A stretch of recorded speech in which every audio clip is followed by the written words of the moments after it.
Hello welcome to NCERT मस्ती में आप लोगों का भरपूर स्वागत है इस चैनल पर।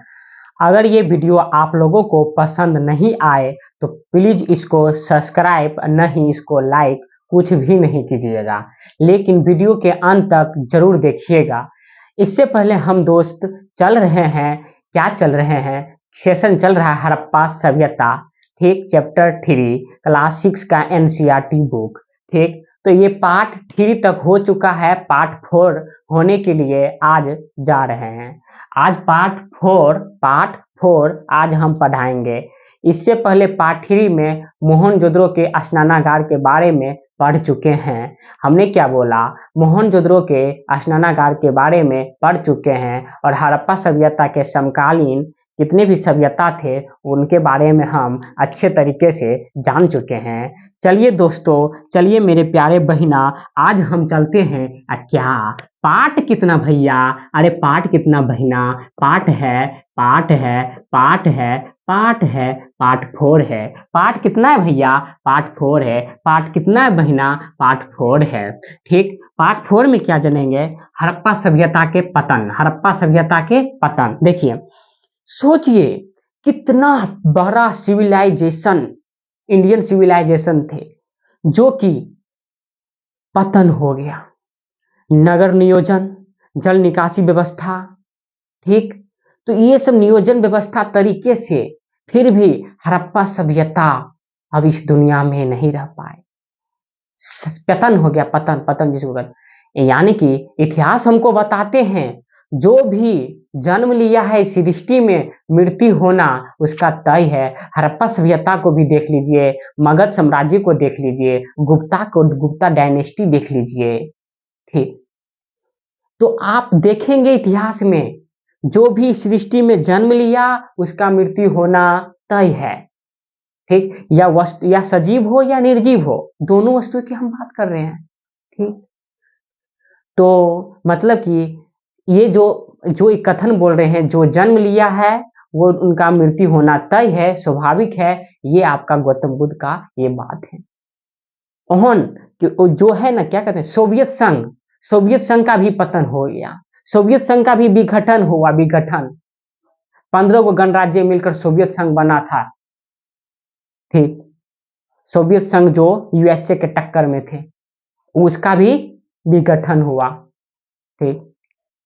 तो हम चलते हैं हड़प्पा सभ्यता के पतन के कारण, और ये इनका पतन हो रहा है। क्या हो रहा है भैया, पतन हो रहा है। क्या हो रहा है बहिना, पतन हो रहा है।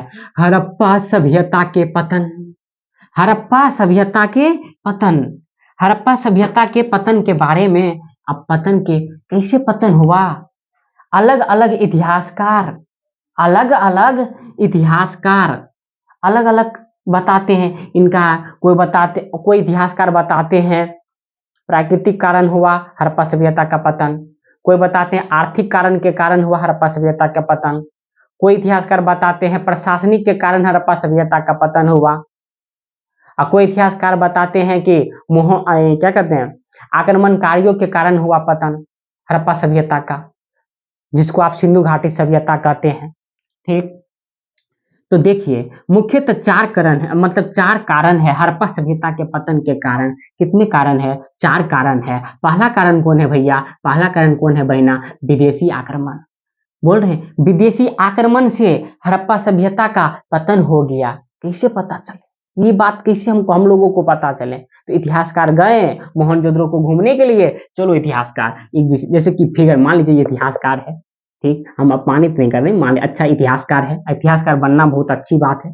इतिहासकार है मान लीजिए, ये क्या है मोहनजोदड़ो, ये इतिहासकार गए मोहनजोदड़ो में टहलने के लिए, घूमने के लिए। बोला यहाँ पे नरकंकाल है, यहाँ पर कंकाल है, यहाँ पर अस्थियां बिखरी हुई है, हड्डियां बिखरी हुई है। कहाँ पे, मोहनजोदड़ो में। तो ये इतिहासकार बताते हैं नहीं, ये हड़प्पा सभ्यता का पतन आक्रमणकारियों के द्वारा हुआ है। कौन इतिहासकार बताते हैं, ये इतिहासकार बताते हैं ऐसे अनुमान लगाकर, ठीक। तो एक होता है विदेशी आक्रमण, एक होता है प्राकृतिक आक्रमण। दूसरा इतिहासकार जाते हैं फिर हड़प्पा सभ्यता को क्या घूमने के लिए बब्बा, क्या जाते हैं लल्ला, घूमने के लिए जाते हैं बहना।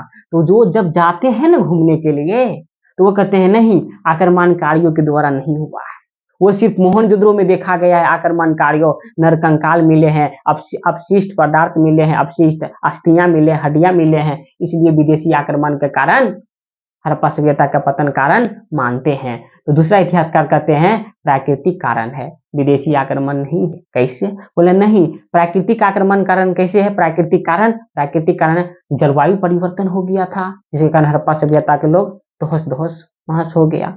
ठीक, बाढ़ आया होगा, बाढ़ के कारण हड़प्पा सभ्यता का समाप्त हो गया होगा, प्राकृतिक कारण हम बता रहे हैं। ठीक, और मलेरिया आया होगा, हड़प्पा सभ्यता का पतन हो गया होगा।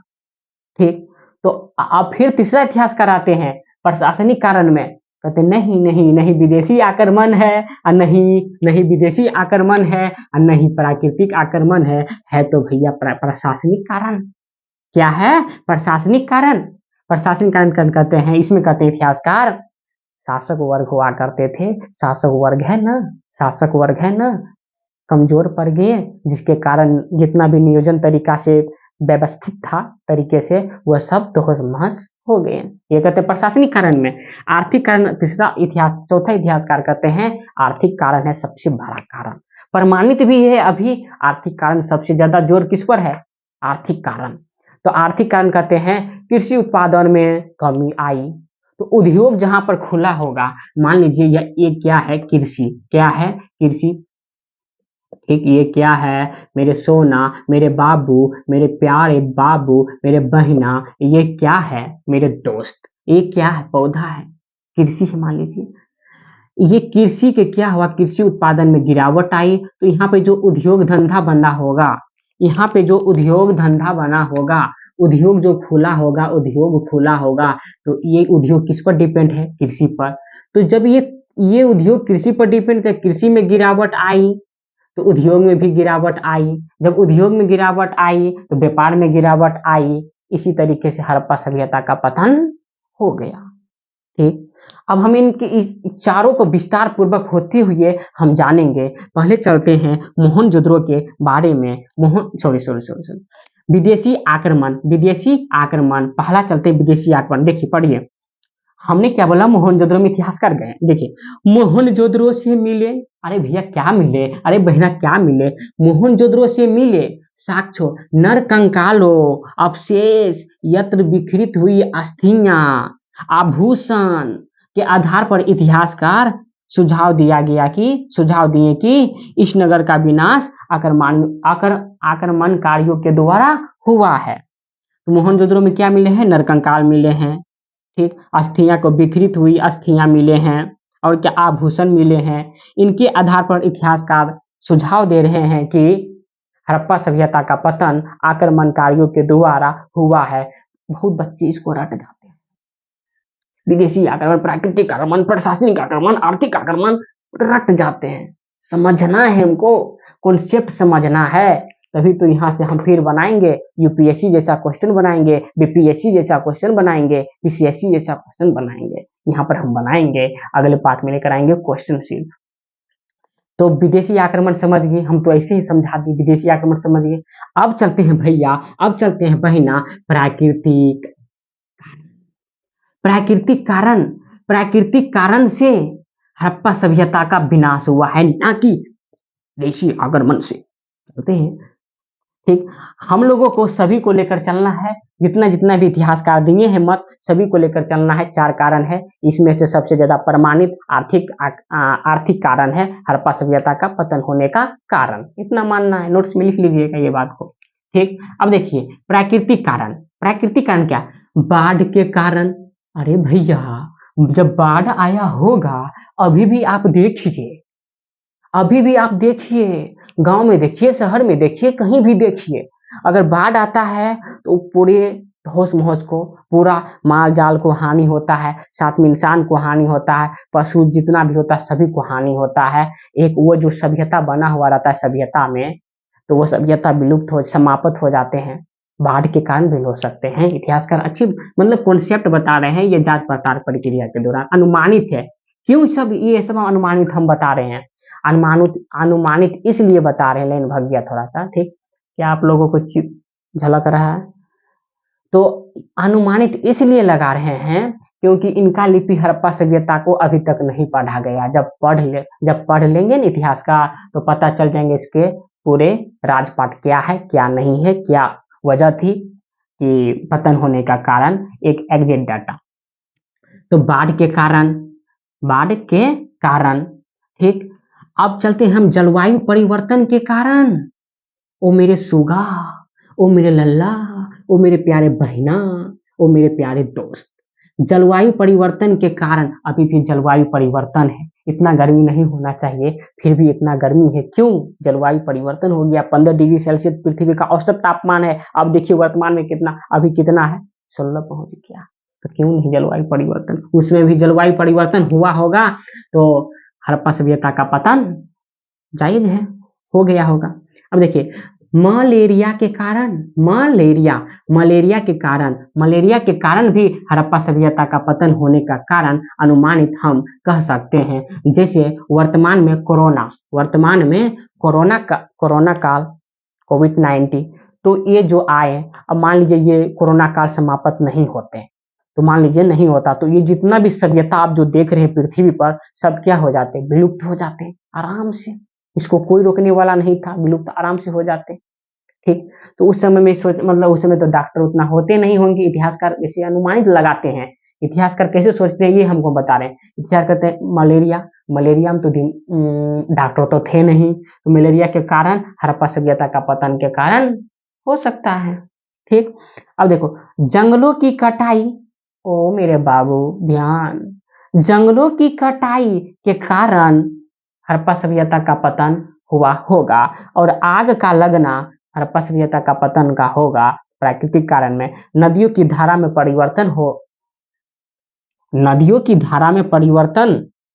हुआ होगा, जिसके कारण हड़प्पा सभ्यता का पतन का कारण हो सकता है। इतिहासकार का ऐसा मानना है। हम कितने बात पढ़े हैं, तो विदेशी आक्रमण हड़प्पा सभ्यता के पतन के कारण, तब फिर हम क्या पढ़े हैं, प्राकृतिक कारण। अब हम क्या पढ़ेंगे, प्रशासनिक, अब पढ़ेंगे आर्थिक कारण। प्रशासनिक कारण, आर्थिक कारण अब भी पढ़ेंगे, अब भी।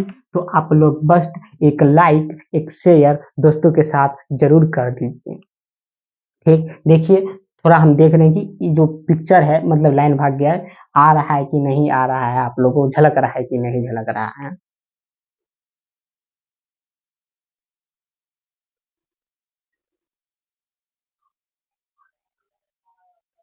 तो हमने दोस्त क्या जाने, हमने बहना क्या जाने, हमने जाने। हाँ, और दो कारण हम जान गए। तो एक कारण क्या है, विदेशी आक्रमण हड़प्पा सभ्यता के पतन होने का कारण, एक प्राकृतिक कारण। अब हम चलते हैं तीसरा कारण में। तीसरा कारण क्या है मेरे प्यारे दोस्त? तीसरा कारण क्या है? तीसरा कारण है प्रशासनिक कारण। क्या है? प्रशासनिक कारण देखिए, प्रशासनिक संयंत्र ढीला हुआ, प्रशासनिक एक डायरेक्ट ढीला हो गया, ठीक। यानी प्रशासनिक के कारण, प्रशासनिक है ना, प्रशासनिक संयंत्र ढीला हुआ और कमजोर पड़ गया, क्या हो गया? राज्य का अंत हो गया। प्रशासनिक ढीला हुआ, कमजोर हुआ, तो राज्य का अंत हुआ, हड़प्पा सभ्यता का अंत हुआ, हड़प्पा सभ्यता का अंत हो गया मेरे प्यारे दोस्त। और क्या है, जिसके परिणाम स्वरूप, उसके बाद रिजल्ट आया, जिसके परिणाम स्वरूप नगर निर्माण योजना और भौतिक जीवन वस्तुओं का स्वरूप में परिवर्तन आ गया और शहरीकरण का स्थान देहातीपन ले लिया। शहरीकरण का स्थान अब कौनपन ले लिया? स्थान देहाती हो गए हैं। शहरीकरण से हड़प्पा सभ्यता डायरेक्ट देहातीपन ले लिए। ये कौन सा कारण बताते हैं? प्रशासनिक कारण में बताते हैं। कौन सा कारण बताते हैं मेरे प्यारे दोस्त? प्रशासनिक कारण में। ओ मेरे लल्ला, प्रशासनिक कारण में हमने जाना आर्थिक, विदेशी आक्रमण और प्राकृतिक कारण और प्रशासनिक कारण। अब चौथा स्थान पर क्या चलेंगे? बोलिए, आर्थिक कारण। क्या चलेंगे? आर्थिक कारण। अब आर्थिक कारण हम चलेंगे। आर्थिक कारण हड़प्पा सभ्यता के पतन के कारण। जानेंगे अभी। ठीक, इसके बाद हम जानेंगे अन्य तथ्यों के बारे में, कुछ हड़प्पा सभ्यता को अन्य तथ्य जो हम अपना से क्लास 6 में ऐड किए हैं। ये सब क्लास 6 में भी है लेकिन उतना विस्तार पूर्वक होते हुए नहीं है, हम इसमें ऐड किए हैं अच्छे से, ताकि आप लोग कंपटीशन यूपीएससी बीपीएससी आराम से तैयारी कर सके, उसमें हेल्प हो सके। बेसिक मजबूत करना है दोस्त। मेरे आशीष भी इस क्लास में है। एक सेकेंड।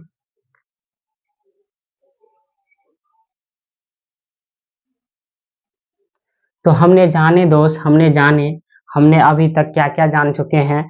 तो हड़प्पा सभ्यता के पतन के कारण 4 कारण मुख्यतः, एक है विदेशी आक्रमण, बोलिए एक है कौन, विदेशी आक्रमण। दूसरा कौन है, प्राकृतिक कारण। तीसरा कौन है, प्रशासनिक कारण। और चौथा कौन है, आर्थिक कारण। सबसे ज्यादा प्रमाणित आर्थिक कारण हड़प्पा सभ्यता के पतन को लेकर इतिहासकार बताते हैं। तो आर्थिक कारण हम चलते हैं।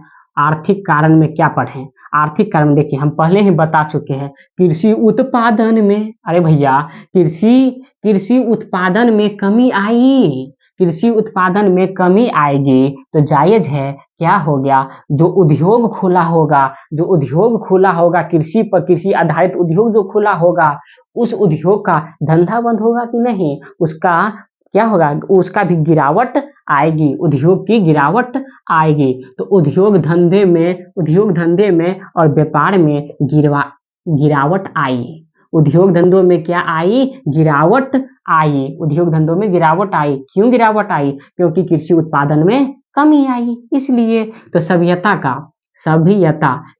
का अंतिम चरण रूप ले लिया। अंतिम चरण रूप लेकर हड़प्पा सभ्यता का पतन हो गया। हड़प्पा सभ्यता का पतन हो गया, जिसका जो जन्म लिया है सृष्टि में, उसका मृत्यु होना तय है। ये हम इतिहास से भी हम बहुत चीज सीख सकते हैं। ठीक, तो ये बात है। अब देखिए, जो ये हो गया, जो विदेशी से जब अब व्यापार करते थे, जब कृषि उत्पादन में ज्यादा चावल ज्यादा होगा, धान ज्यादा होगा, ये सब सारे गेहूं ज्यादा होगा, अभी भी मान लीजिए मक्का ज्यादा होता है, चावल ज्यादा होता है, गेहूं ज्यादा होता है, तो हम लोग क्या करते हैं, अपना देश के मतलब पोषण करते हुए विदेशी को निर्यात कर देते हैं दूसरे देश में, जहाँ पर गेहूं नहीं होगा, वहां पर चावल नहीं होगा, वहां पर निर्यात कर देते हैं। आप भी खाओ, तुम भी खाओ, मैं भी खाऊं। ठीक, सबका साथ सबका विकास किसका नारा है? ठीक, तो ये अपने भारत के लिए नारा है। ठीक, तो विदेशी से व्यापार, विदेशी से जो व्यापार करते थे तो कृषि उत्पादन में कमी आई, तो ये वाला विदेशी व्यापार वाला कॉन्सेप्ट था, ये भी रद्द होगा। आप विदेश से व्यापार नहीं करेंगे। क्यों नहीं करेंगे भैया? कृषि उत्पादन में कमी आ गई ना। अब ये कहाँ से करेंगे अब कहाँ से करेंगे विदेशी से व्यापार? अब तो अपना पहले तो पेट भरना चाहिए ना, अपना पेट भरेंगे तो ये अब देशीय व्यापार होने लगा। हड़प्पा सभ्यता का अब देशीय व्यापार होने लगा। अब देशीय से भी नीचा नीचा नीचा होते हुए हड़प्पा सभ्यता का पतन हो जाते हैं। तब जाते हैं, तब इसके बाद हड़प्पा सभ्यता के बाद हम पढ़ाएंगे आप लोगों को वैदिक सभ्यता। हमने क्या बोला? वैदिक सभ्यता में हम जानेंगे ऋग्वेद, अथर्ववेद, ये सब चीज के बारे में जानेंगे। ऋग्वेद, सामवेद, यजुर्वेद, अथर्ववेद, 4 वेद के बारे में जानेंगे। वैदिक सभ्यता को कितने भागों में बांटते हैं? 2 भाग में बांटते हैं, पूर्व वैदिक काल, उत्तर वैदिक काल। ये सारे चीज हम जानेंगे, टेंशन लेने का नहीं है। जब तक मैं हूँ, जब तक आपका भैया है, जब तक आपका छोटे सा भैया है, का प्यारे बहना, मैं आपका भैया हूँ, तो मैं कुछ भी, आप भैया हमको मान लीजिए, तो भैया है जो आपका, तो पक्का ये हम कंप्लीट कर देंगे, वो भी किससे? कॉन्सेप्ट के जरिए के साथ। ठीक है बहना, तो ये हम जानते हैं। ठीक, अब हम जानेंगे हड़प्पा सभ्यता का अन्य तथ्य। हड़प्पा सभ्यता का अन्य तथ्य कुछ हम चैप्टर से हम निकाले हैं और कुछ ऐड किए हैं, जिसके कारण एमसीक्यू लगाने में आप लोगों को हेल्प मिल सके। देखिए, हड़प्पा सभ्यता का खोज जब हुआ था, अब थोड़ा ध्यान से सुनिए।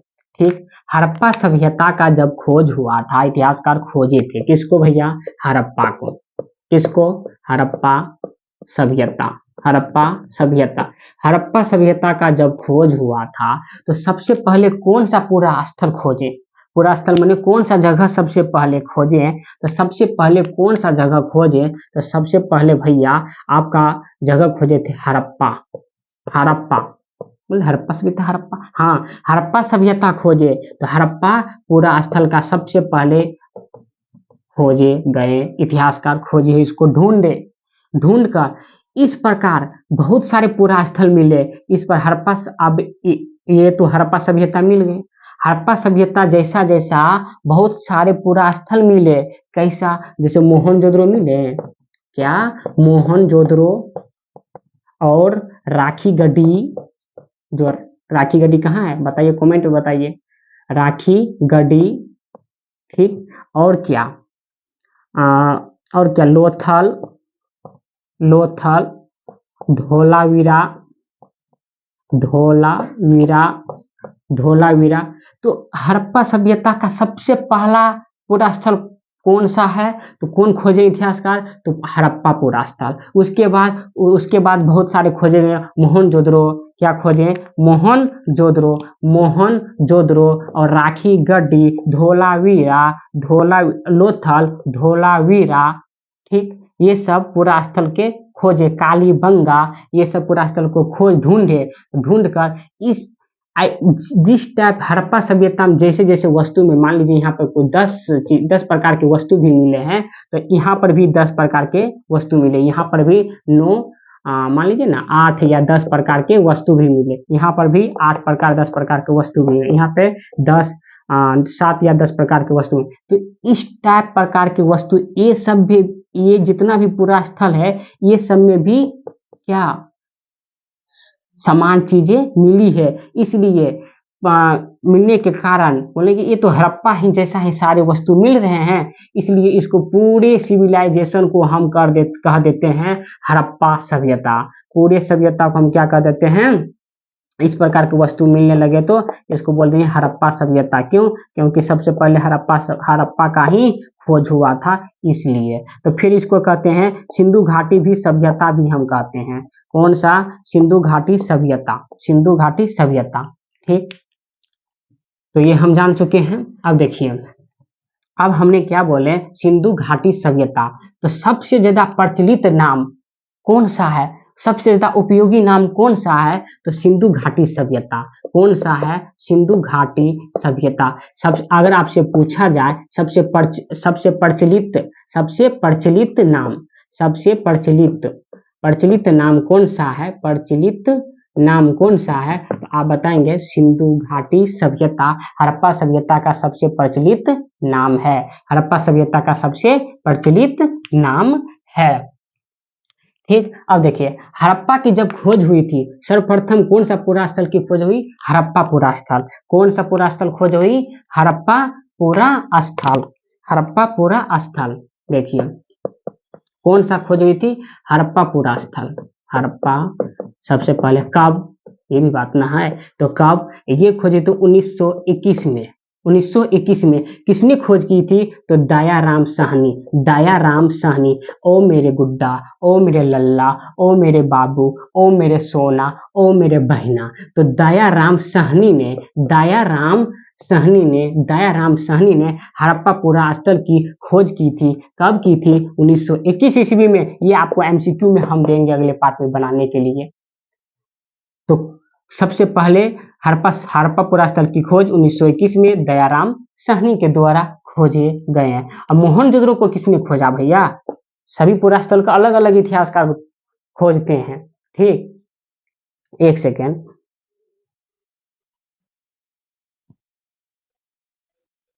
तो हमने बोले भैया, मतलब हमने क्या बोले, हम क्या बोले, हड़प्पा पूरा स्थल की खोज 1921 में दयाराम साहनी के द्वारा। तो मोहनजोदड़ो की खोज, किसका खोज, मोहनजोदड़ो की खोज, मोहनजोदड़ो,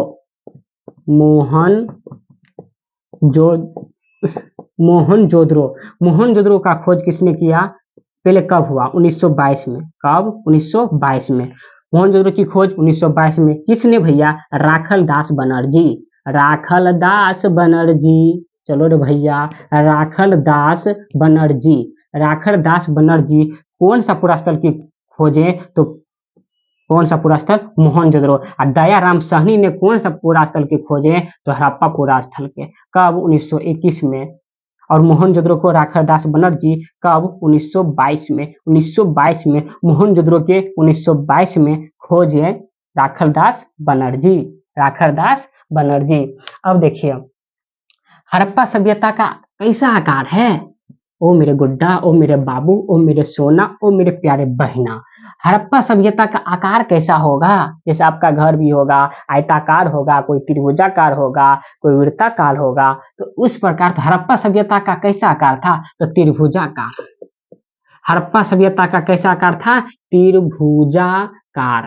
त्रिभुजाकार। तो ये भी याद कीजिए, ये भी नोट कीजिए, अपने कॉपी में नोट कीजिए हो। तो ये कौन सा आकार है, त्रिभुजाकार। मक्खी बहुत परेशान कर रहा है अभी। ये कौन सा है, त्रिभुजाकार। हड़प्पा सभ्यता का आकृति कैसी है, त्रिभुजाकार। कितना आपका घर कितना कट्ठा, कितना बीघा, कितना जगह पर बना हुआ है, यानी कि बना हुआ है, उसी प्रकार हड़प्पा सभ्यता है ना मेरे प्यारे दोस्त। हड़प्पा सभ्यता है ना 13 लाख वर्ग किलोमीटर, 13 लाख वर्ग किलोमीटर, 13 लाख वर्ग किलोमीटर हड़प्पा सभ्यता का क्षेत्रफल है। लगभग ऑलमोस्ट कितना है, 13 लाख वर्ग किलोमीटर हड़प्पा सभ्यता का क्षेत्रफल, 13 लाख वर्ग किलोमीटर, 13 लाख वर्ग किलोमीटर। कोई भी बुक में, ये एनसीईआरटी का डाटा है, आपको और कोई भी बुक में बीटीसी में देखिएगा और अदर बुक में देखिएगा, यहाँ पे 20 लाख भी हो सकते हैं। तो हम ये एनसीईआरटी का डाटा निकालें, ये आपको अच्छा है। 13 लाख वर्ग किलोमीटर में हड़प्पा सभ्यता का फैलाव है। ये आपको बहुत सारे एग्जाम में पूछे भी गए हैं। ठीक, अब हम चलते हैं मेरे प्यारे दोस्त, क्या चलते हैं, बानावली। क्या बोले, हमने पढ़ाए होंगे पार्ट 2 या पार्ट 2 में लगभग में। तो बानावली कहाँ है, बानावली कहाँ है बताइए भैया, बानावली कहाँ है, कमेंट में लिखिए। अरे कमेंट में क्या लिखे, आप लोग तो कमेंट करते हैं नहीं, कैसा क्लास लगा, कैसा क्लास नहीं लगता है। आप लोग कमेंट में लिखिए, अगर अच्छा क्लास लगे तो लिखिए आप लोग हाय सर या हाय मेरे प्यारे दोस्त, कुछ भी हमको कह सकते हैं। ठीक, तो बानावली आपको अच्छा क्लास लगेंगे तो। बानावली कहाँ है भैया, हरियाणा में है। और कितना बार हम बताएं भैया, हरियाणा में है। बानावली कहाँ है, हरियाणा में है। बानावली कहाँ है, हरियाणा में है। बानावली से है ना, ठीक, तांबे की कुल्हाड़ी मिले यहाँ पे बानावली में, तांबे की कुल्हाड़ी, यार गलत हो भी सकता है, तांबे की कुल्हाड़ी भी मिले हैं। कुल्हाड़ी लिखने में गलत है, ये ना कि ये डाटा गलत है। तांबे की कुल्हाड़ी कहाँ से मिले हैं, बानावली में। दूसरा पॉइंट क्या है, दूसरा पॉइंट है बानावली से मिट्टी का बना हल। आओ मेरे लल्ला, ओ मेरे प्यारे बाबू, ओ मेरी प्यारी बहना, मिट्टी का बना हुआ हल, मिट्टी का बना हुआ हल मिला हुआ है। कहाँ मिला, बानावली से। इसलिए इतिहासकार कहते हैं हल का भी प्रयोग होते थे। कहाँ, हड़प्पा सभ्यता के लोग हल का भी प्रयोग क्या करते होंगे, क्योंकि इतिहासकार गए ना तो बानावली में, तो हम मिट्टी का हल मिले हैं, प्राप्त हुए हैं, तो इसलिए अनुमानित लगाते हैं इतिहासकार। क्यों ये अनुमानित लगाते हैं, हम ये बार बार क्यों बोल रहे हैं, इसलिए क्योंकि हड़प्पा सभ्यता का लिपि को अभी तक पढ़ा नहीं गया है। आप लोग इतिहासकार बनिए, आप लोग पढ़िए, हम भी कोशिश कर रहे हैं, हम भी पढ़ना स्टार्ट कर रहे हैं। ठीक, तो इतिहासकार बनने आप लोग आशीर्वाद दीजिए, बड़े भाई बहनों, और कुछ भी जो हमसे बड़े क्लास में जो देखते होंगे जरूर, तो आप लोग आशीर्वाद भी दीजिए। अच्छे पढ़ा रहे हैं भैया हम लोगों को, बस आसान भाषा में बताने का पूरे प्रयास में कर रहा हूँ। ठीक, देखिए पसीना कितना चल रहा है। तो देखिए अब हम जानते हैं दोस्त, मेरे प्यारे दोस्त, मोहनजोदड़ो का शाब्दिक अर्थ क्या होता है। ये बानावली के बारे में हम जाने हैं, ये अन्य तथ्य है, ये क्या है, अन्य तथ्य, आप लोग नोट करते चलिए। ठीक, अब हम जानते हैं यार क्या हो गया तेरे को, बस 5 मिनट रुक जाओ। मोहनजोदड़ो का शाब्दिक अर्थ क्या होता है, मोहनजोदड़ो का शाब्दिक अर्थ क्या होता है, मोहनजोदड़ो का शाब्दिक अर्थ क्या होता है भैया बताइए ना, तो बताइए, लिखिए, बोलिए, क्या, मृतकों का टीला। मोहनजोदड़ो का शाब्दिक अर्थ होता है मृतकों का टीला, मृतकों का टीला। तो मोहनजोदड़ो का शाब्दिक अर्थ क्या होता है? मृतकों का टीला। आपसे पूछेंगे मोहनजोदड़ो का शाब्दिक अर्थ क्या होते हैं? तो मृतकों का टीला। ये भी बहुत सारे एग्जाम में पूछे गए हैं, आप देख सकते हैं। ठीक, अब हम जानते हैं दोस्त, क्या जानेंगे? पुरातात्विद का पिता किसे कहा जाता है? पुरातात्विद, पुरातात्विद क्या होता है? हम बारंबार बहुत बताएं, अब नहीं बताएंगे। पुरातात्विद का पिता, पुरातात्विद का पिता किसे कहा जाता है? Alexander, oh my god, Alexander, Alexander. पुरातात्विद का पिता किसे कहा जाता है? अलेक्जेंडर को। पुरातात्विद का पिता किसे कहा जाता है? अलेक्जेंडर को, अलेक्जेंडर को, अलेक्जेंडर को। ठीक, ये हम इतना तथ्य जाने हैं अन्य तथ्य के बारे में। ठीक, तो इतना जो अन्य तथ्य हम बताए हैं हड़प्पा सभ्यता के पतन के कारण, ये तो आप लोग 4 कारण, विदेशी आक्रमण और बोलिए, विदेशी आक्रमण, प्राकृतिक कारण और प्रशासनिक कारण और आर्थिक कारण।